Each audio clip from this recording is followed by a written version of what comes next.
I actually didn't believe there was such a thing as truth. I thought that, these are questions that don't have an answer. And I met a guy who started in a very gracious way to just come alongside me and answer all these questions that I had. Finally, to talk to somebody who had a lot of answers, I was amazed. I thought, okay, so I guess I was wrong about that, I was wrong about that. So slowly, it's this process of getting closer and closer to realizing that this might be true.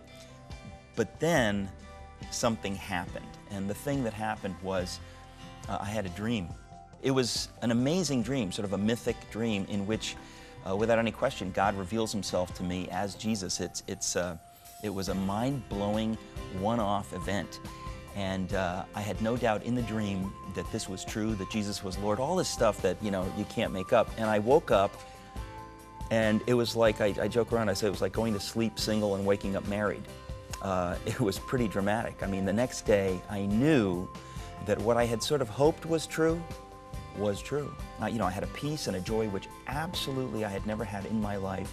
And basically, from that point on, I have had a desire to share what I've experienced with everyone else because it changed my life. I really believe if you're searching for the truth, you will find God.